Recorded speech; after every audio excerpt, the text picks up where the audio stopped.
இப்பதானே ஆபீஸ்க்கு போறேன்னு போனாரு.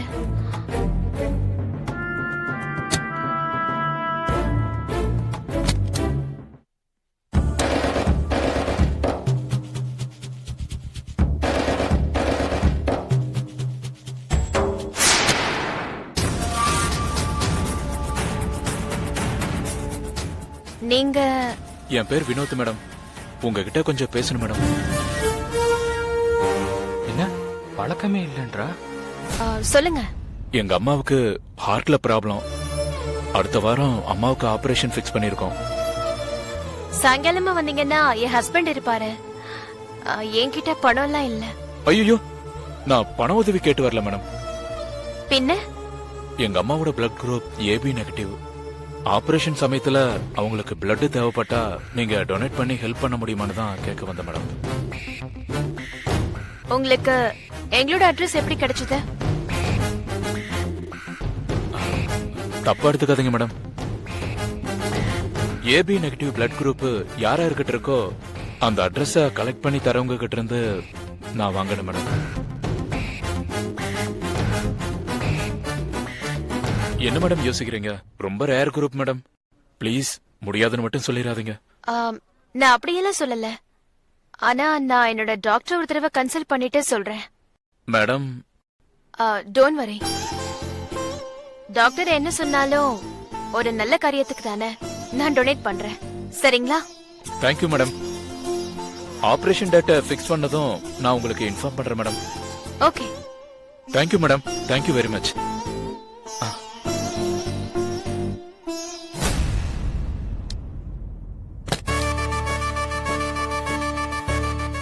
ச்சே, தப்பா நினைச்சிட்டோமே.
நீங்க என்ன பண்றீங்க?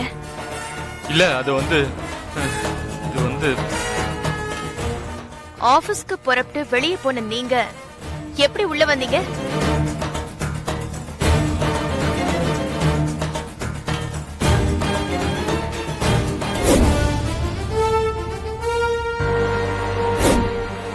ஹாஸ்பிட்டல்ல இருந்து கிட்டத்தட்ட 1 கிலோமீட்டர் நாம ஸ்கூட்டர்ல வந்தோம். ஆனா நீங்க ஒரு வார்த்தை கூட பேசல. நான் கர்ப்பமா இருக்கிறது உங்களுக்கு சந்தோஷமா இல்லையா? சந்தோஷம் தான்.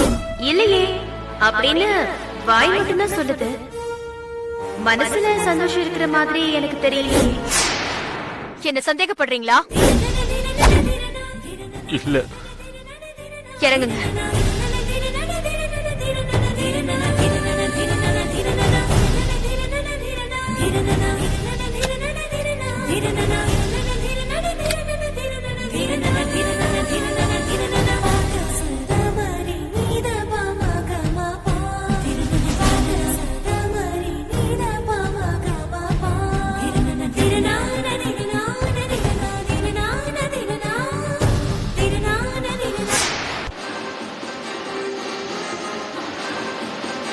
வணக்கம்.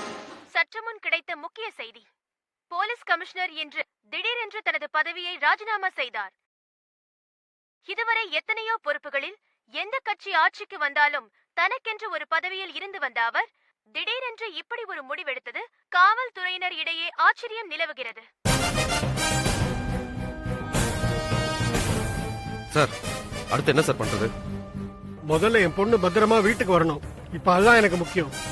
சார் அவர் ரிலீஸ் பண்றேன்னு சொன்னால? கண்டிப்பா பண்ணுவா. அவளுக்கு தேவை பணம். அது எங்கேயாவது கொண்டு வந்து வைக்க சொல்லுவா. நீங்க முதல்ல அந்த இடத்துக்கு போய் அலர்ட்டா இருந்து அவளை பிடிச்சிட்டு வந்து துண்டு துண்டா வெட்டி நம்ம தோட்டத்திலேயே போச்சிடணும். ஹலோ, வணக்கம் கமிஷனர் சார். அதான் நீ சொன்ன மாதிரியே நான் வேலையை ராஜினாமா பண்ணிட்டேன்ல. டிவில நியூஸ் பார்க்கல? என் பொண்ணு எப்படி இருக்கா? நல்லா இருக்கா? இங்க பாரு, ஆரம்பத்துல இருந்து என் கேள்விக்கெல்லாம் நீ ராங்கா தான் பதில் சொல்லிட்டு இருக்க. உனக்கு தேவை பணம், அப்படியா? அது எனக்கு நல்லா தெரியும். சொல்லி தொலை, அந்த பணத்தை எங்க கொண்டு வரணும்னு. பணத்தை என்கிட்ட கொடுக்கறத விட முதியோர் அனாதை ஆசிரமத்துக்கு கொடுத்து அனுப்புங்க.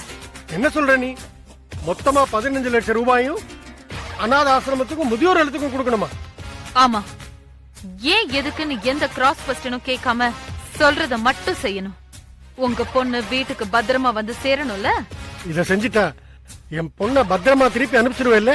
அனுப்புவேன், நிச்சயமா அனுப்புவேன். ஆனா ஒரு சின்ன ஜென்டில்மேன் அக்ரிமெண்ட்டுக்கு நீ ஓகே சொல்லணும். என்னவா சார்? இல்ல, என்னதான் அந்த ஜென்டில்மேன் அக்ரிமெண்ட்? புண்ணிய கொடின்னு ஒரு அரசியல்வாதி இது வரைக்கும் 67 கொலைகள் செஞ்சிருக்கான். 10 வருஷத்துக்கு முன்னாடி நீங்க அடையாறுல ஏசிபியா இருந்ததுல இருந்து இப்ப வரைக்கும் அவ செஞ்ச எல்லா கொலைகளுக்கும் நீங்க துணை போயிருக்கீங்க. அந்த எல்லா விஷயமும் எனக்கு தெரியும். இந்த எல்லா விஷயத்தையும் நீங்க ஒத்துக்கிட்டு ஒரு அப்ரூவரா தயாராகணும். என்ன சொல்றீங்க சார்? இத பாரு, புண்ணிய கோடி மகா டேஞ்சரான ஆளு. நீ எங்களை மிரட்டுற மாதிரி அவனெல்லாம் மிரட்டி ஒண்ணும் சாதிக்க முடியாது. யார் நீ? மாஃபியாவா? காமெடியா பேசுறீங்க சார்? ஓ சாரி சாரி. என்ன ஓவரா பேசுறீங்க? சிரிப்பு தான் வருது. நான் ஒரு சாதாரண குடும்ப பொண்ணு, நியாயத்தை காப்பாத்த போராடிக்கிட்டு இருக்கேன்.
enjoyed this video, kindly like, share, comment, and for further our interesting videos, subscribe our channel below.